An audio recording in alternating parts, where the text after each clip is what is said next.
좀 쉽게 그 정치 지도자라든지 격동기의 지도자들은 두 가지 국제 정세를 살린 식견, 그리고 이 나라의 흐름이라든지 나라의 운명을 이렇게 판단하는 국제적 식견하고 또 품성, 그 두 가지가 굉장히 중요하다고 생각을 합니다. 어려울수록 뭐 정한기 박사님하고 유석준 교수님이 김구의 이승만 대통령과 비교해서 김구의 품성 그리고 국제적 식견, 그거 너무 쉬운 거예요. 그렇게 좀 개인적으로 두 분이 좀 간단히 설명해 주시면 감사하겠습니다.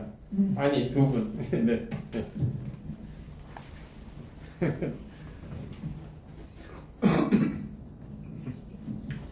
저는 오늘 저기 선생님이 지금 뭐 이승만하고 김구를 비교. 종합적인 평가를. 나는 그런 비교를 한다고 했을 때 비교를 얼마나 사람을 비교해. 그러면 김구만 해주시죠. 김구만 해주시죠. 기본적인 저기 연구 관점은 김구하고 이승만은 비교해서는 안 된다고 보는 입장이에요.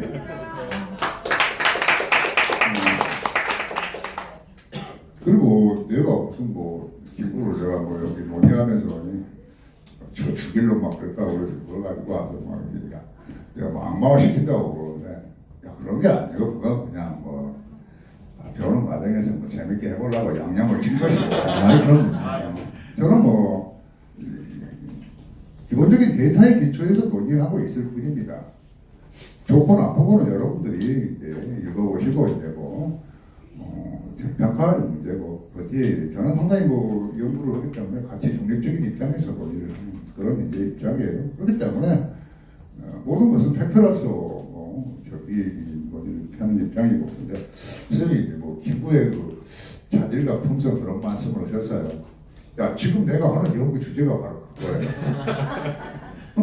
그러니까 그냥 일반적인 인간으로서의 품성, 자질 그런 걸 이야기하는 게 아니고 정치가로서의 자질과 그리고 도덕에 관한 문제를 이야기하는 겁니다.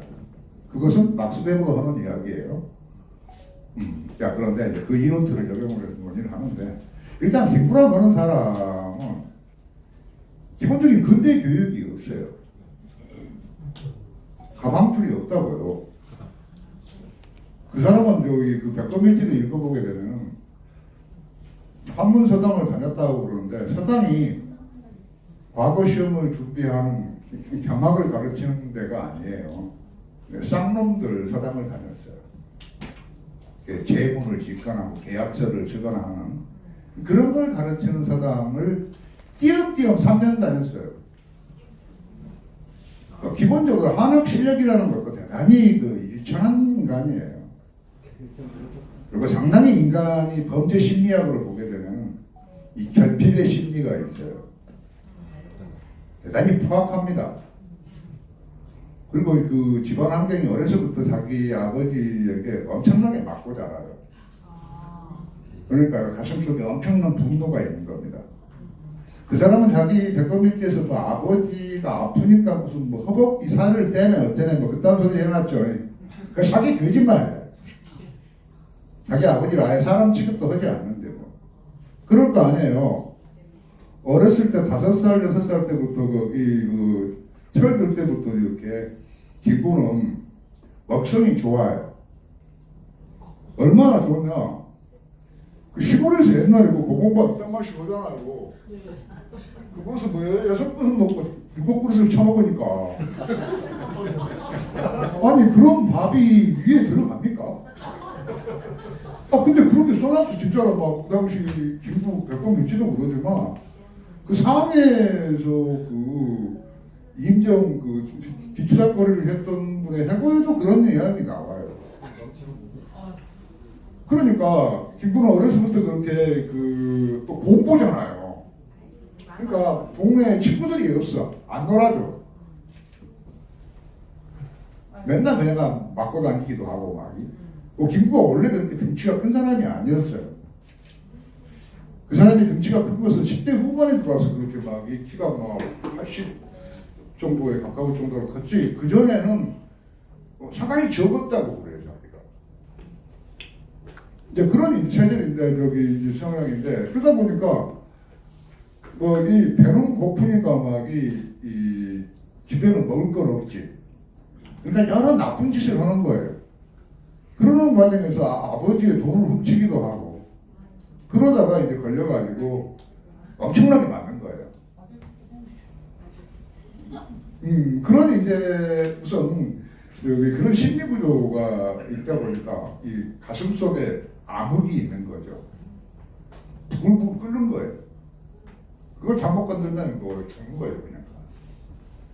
이제 그런 이제 범죄 심리학적인 분석을 가지고 그 백금일지뿐만 아니라 다른 여러 가지 많은 기록들을 조합시켜서 그 어린 시절을 검토해 보게 되면 그냥 살인마, 연쇄 살인마의 심성을 갖는 구조를 보인다는 거예요.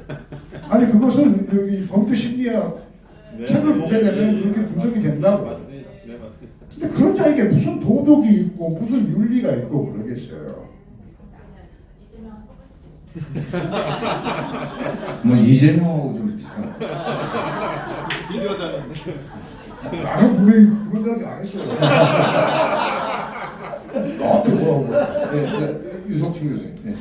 네, 아니 저도 지금 그 우리 정학의 박사님 얘기하신 그 김구에 얽힌 여러 가지 에피소드를 조금씩 알아가면서 근데 가장 충격적인 거는 그 치아파 사건에서 막 피를 마셨다고 나오는 거예요.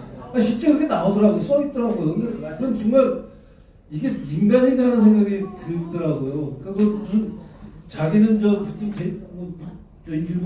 일본 제국의 대위라고 알았대는데 그냥 민간인 한 사람을 때려 죽여가지고 피를 마셨다고 나오고 뭐 피를 뭐 발랐다고 피친다고 그랬는데 저는 정말 그걸 보면서 이걸 무슨 자기가 잘한 일이라고 백범인치가 써놓고 있는 걸 보고 이 사람 완전히 사이코판인가 하는 생각이 들었는데 하여튼 이승만과 김구는 저는 얘기하신 대로 비교하는 게 전혀 말이 안 되는 두 케이스라고 생각하고요.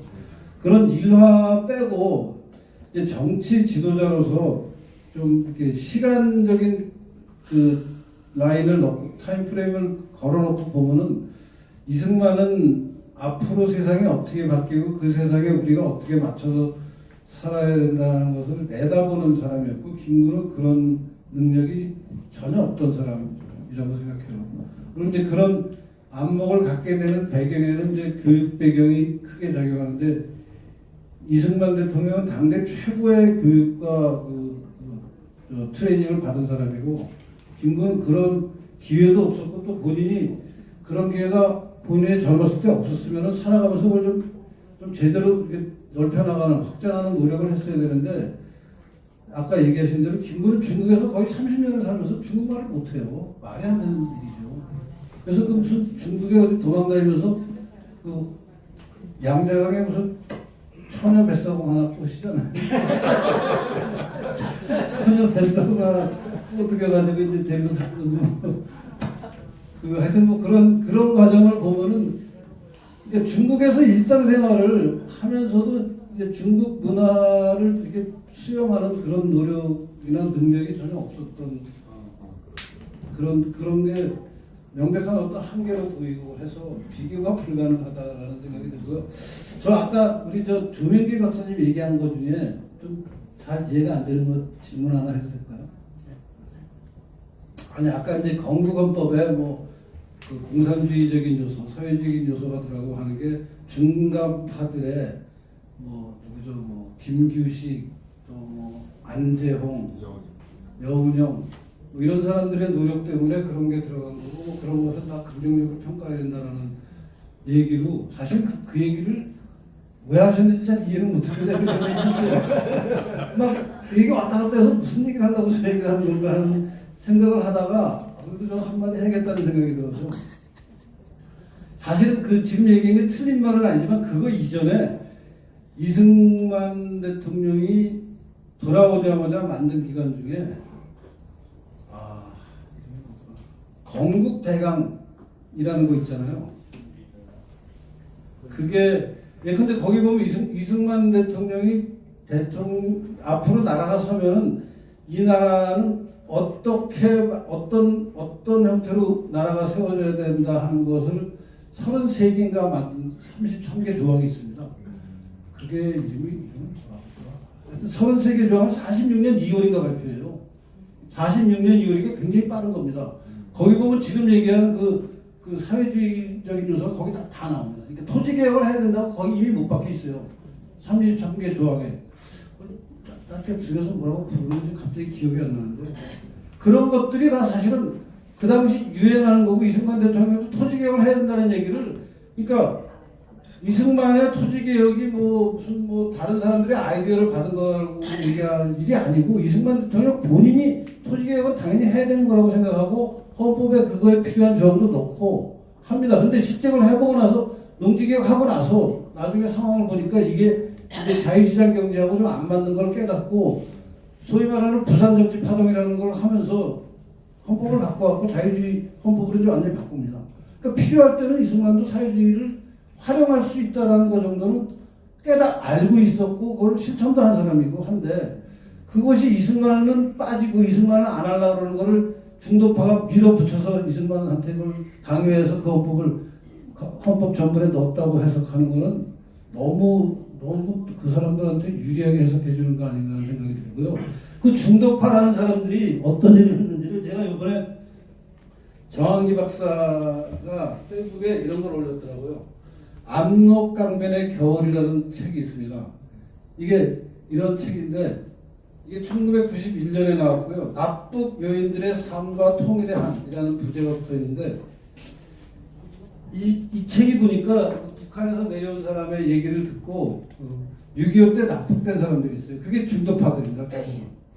김구는 이미 죽었고, 이제 김규식, 조소왕, 안재홍, 기타 등등, 김구단에 그 아까 이름 나왔던 조왕군이 무슨 어망섭이니 온갖 그 떨거지들이 다 이제 끌려가서 북한에 이제 북이 낙동강까지 점령했다가 이제 9.28 선수하고 평양까지 올라가고 그러면서 이제 북한에서 남한에 있던 사람들을 카테고리별로 임정요인 그룹, 국회에 있는 국회 프락치 사건에 연루된 사람들, 이승만 정부의 고관을 지낸 사람들, 이런 사람들을 카테고리를 한 서너 개를 만들어서 이 카테고리 이 범주별로 한 20명씩 맞으면 지명을 해서 자기네가 점령하고 있을 때 너 이리 나와라 그래서 그 사람들 모아가지고 한 군데 수용을 하고 북한으로 끌고 갑니다. 끌고 가서 이제 북한에서 이 사람들한테 뭘 시키는지가 여기 다 나오더라고요. 그리고 이 사람들이 그 북한 당국이 하려는 거에 대해서 어떻게 대응했는지도 다 나오는데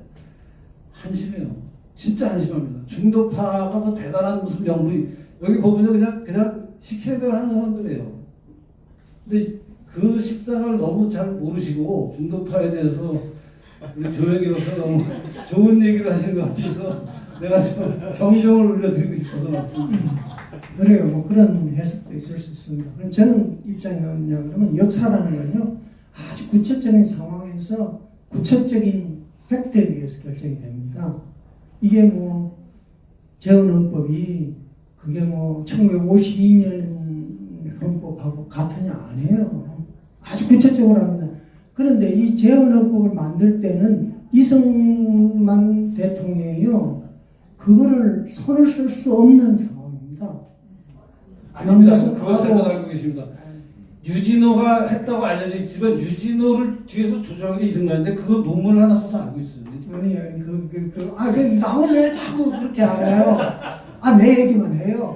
비판을 하지 마요. 그리고 이승만 대통령이요, 사람을 죽이는 게 엄청나게 죽였어요. 김구 선생 얘기도 안 해요. 왜냐하면 이승만 대통령, 미국은 그렇잖아요. Fight tonight. 가서 죽여. 악인은 죽입니다. 그냥 세계 어느 곳에 가서 그냥 죽여버려요. 그런데 왜 죽였나 하는 이유가 있어요. 이승만 대통령은 왜 대한민국 민주공화국인데 니들 북한 가지고 공산주의 가지고 와? 죽여요. 무리장 죽였습니다. 그렇지만 이승만 대통령은 정당성이 있었다는 거예요. 정당성이 있어서 사람 죽인 거예요. 그래, 고도연맹 너 저거 안 해? 너 여기 싫어? 그러면 없애야죠. 그런 겁니다. 그러니까 그걸 우리가 이승만 대통령이 얼마나 사람 많이 죽이는 거 그 조배국 박사가 경찰 하면서 4.3 사건, 대구 폭동 사건. 무슨 말씀하세요? 잠깐만, 제가 죄송합니다. 너무 그렇게들 얘기하지 마시죠. 예. 제가 오케이. 근데 제가 이 말씀을 꼭 드리고 싶어요. 김구가 테러를 저지른 거에서 사람 죽인 거하고 이순만 박사가 정식적인 토양 하에서 그 사람 죽인 거는 좀 구별을 해야 된다. 그건 확실히 우리가 구별을 해야 될 것 같습니다. 시간이 없으니까 한두 분만 좀 더, 저 맨 뒤에 좀 나오시죠. 예, 손 드신 분.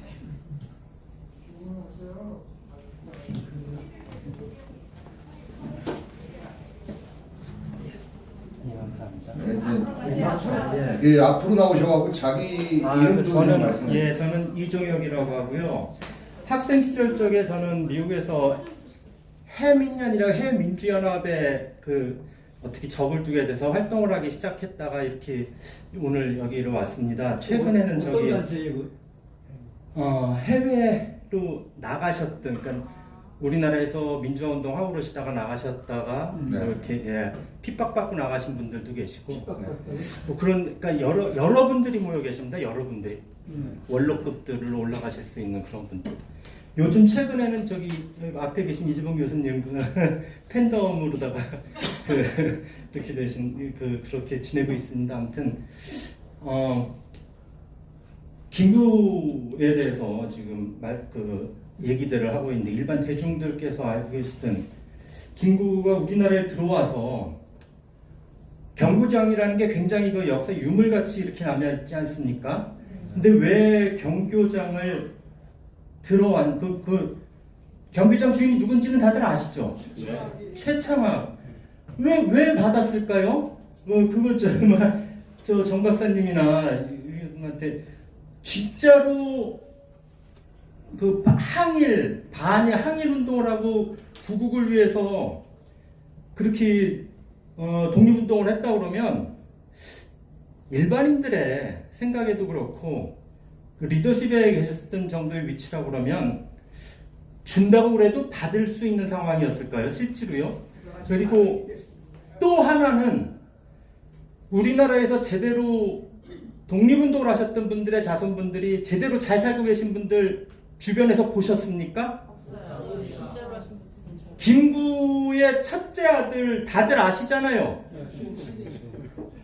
우리나라에 일대 그것도 참모총장을 하셨죠. 그리고 그 후손들 지금 굉장히 여의도 애들 다 계시죠. 그런 이승만 정권에서의 김구 선생이 진짜로 그렇게 뭔가 이렇게 정상적인 항일운동, 독립운동을 하셨던 분이었다 그러면 그 자손들이 어떻게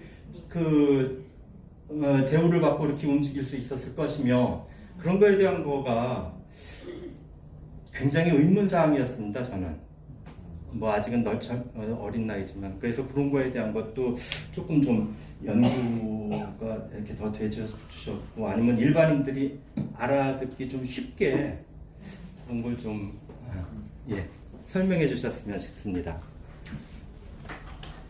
예, 이거 말고 또 다른 분 질문 같이 좀 나와서 말씀을 해주세요.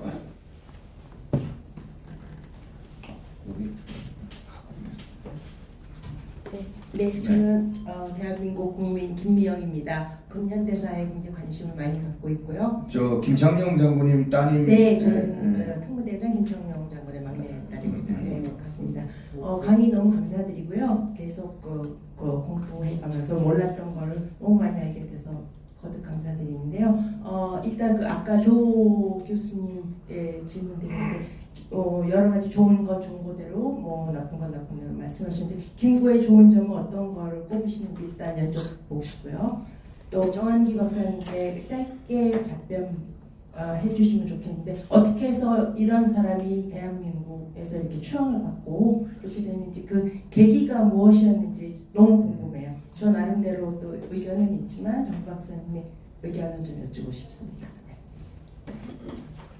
예, 우선 이제 정 박사님께서 그 앞에서 질문한 그 소위 그 애국지사의 자녀들은 굉장히 좀 삶이 팍팍한데 김구는 안 그렇다. 그리고 경교장을 받았다. 뭐 이런 거에 대해서 어떻게 생각하느냐는 그거서부터 이제 말씀을 해주시고, 두 번째 김창룡 장군 따님이 질문하신 네. 뭐 경교장을 왜 받았냐 문제는 여기저기 뭐 기록이 있어요. 그것은 저기 이 송진우가 중간에서 그 서창학을 만나서 임종 요인들이 들어온다고 그러는데 거처할 장소가 필요하다. 뭐 그렇게 해서 서창학으로부터 그 책을 저기 이 건물을 경교장을 임대해 주는 방식으로 그렇게 해서 들어간 걸로 알고 있어요. 그 다음에 다른 기록에 의하면은 그래서 거기 임시 저기 일소공의가 열린 장소가 어디죠? 시청 앞에 바로 1차 시청 앞에 있는 그 독수궁. 독수궁을 김구가 내놓으라고 그렇게 미군 정책에 요구했다. 아니 자기들이 뭐 왕의 귀한처럼 생각하는 거야. 실제로 경기도에 가서 그 박갑동의 기록을 보게 되면 그 당시 박갑동은 해방일보 기자였으니까 자주 경계장을 갔을 거 아니에요? 경계장에 방을 거쳐하는 김구의 방을 가게 되면 금색으로 이게 도배가 되어 있고, 그리고 김구는 이 수발을 다 들어주는 거예요. 뭐 신발도 신겨주고 막 옷도 신겨주고 입혀주고 왕족처럼 완전 왕 행세하는 거예요. 그래서 내가 페이스북에다 왕을 하고 써놨다니까. 왕을 행세하는 기부 해가면서 이제 그런 적이 있는데 그런 것들은 뭐 저기 뭐 특별하게 더 연구해야 되는 것보다도 뭐 지탕이 그렇다라고 하는 게 아니고, 그리고 저는 뭐 기본적으로 기부라고 하는 인간을 독립운동했다라고 자꾸 한번 이야기하지 마라, 그런 이제 뭐 입장입니다. 그리고 또 김구 식구들이 저거는 저기 하는 문제는 그 정치적으로 지금 현재 이재명 정권이 이용하는 거 아니에요, 그죠? 맞습니다. 왜냐하면은 왜 이용하느냐? 바로 우리들이 김구에 대해서 환상을 갖고 있기 때문에 이용할 수 있는 겁니다. 이용 가치가 있는 거예요. 우리가 환상을 그런 환상으로부터 벗어나게 되게 되면 이재명의 입장에서, 민주당 그런 입장에서 보게 되면 김구의 식구들을 이용할 이유가 없어요, 그죠? 그 문제는 우리한테 있는 거지 다른 데 있는 게 아니라는 거죠. 그런 점에서 빨리 여기 김구 환상 신화에서 벗어날 필요가 있다라고 하는 점이고, 그 다음에 이제 이 형편없는 김구가 어떻게 해서 이렇게 국부가 되고 막 민족의 거성이 되느냐라고 하는 문제에 대해서 사실 이게 딱 한마디로 정의하기가 어려워요. 여러 역사적인 정의가 막 쌓여가지고 이게 이제 된 문제다 보니까, 우선 첫 번째로서는 김구가 아니 이 안두희한테 사살을 당하지 않았다 한다면 아마도 6.25 전쟁기에 서울 수복이 되면서 저기 이 부역죄로 총살을 당하거나 아니면은 뭐 나쁜 요인들처럼 북한에 끌려가가지고 뭐 비참한 삶을 살다가 끝냈겠죠. 그럼 뭐 신화가 생길 여지가 없겠죠.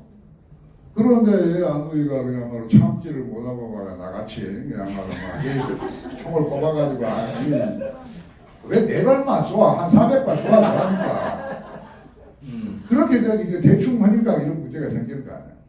근데 이제 그런 이제 안두희의 어떤 그런 사살을 통해서 결과적으로 김구가 신화화되는 첫 번째 어떤 그런 큰 토대가 됐던 것 같고, 그 다음에 이제 박정희 정권 하에서의 어떤 그런 헌참 문제가 있었고, 그래도 여러 가지 요인이 있겠지만 특히 80년대 들어와서 이 종북 주술수 학파들에 의한 역사 공작이 있었다는 거. 바로 그 공작 때문에 우리가 아는 것처럼 뭐 통일에 하신 김구 어쩌고저쩌고 하는 그따구 식의 이야기가 지금 한국 사회에 유포돼버린 거 아니에요, 그죠? 바로 이제 그런 요인들이 결과적으로 이 좌파들 입장에서 보게 되면 정치적으로 이용할 수 있는 가치가 있는 거 아니겠어요? 그러니까 그런 점에서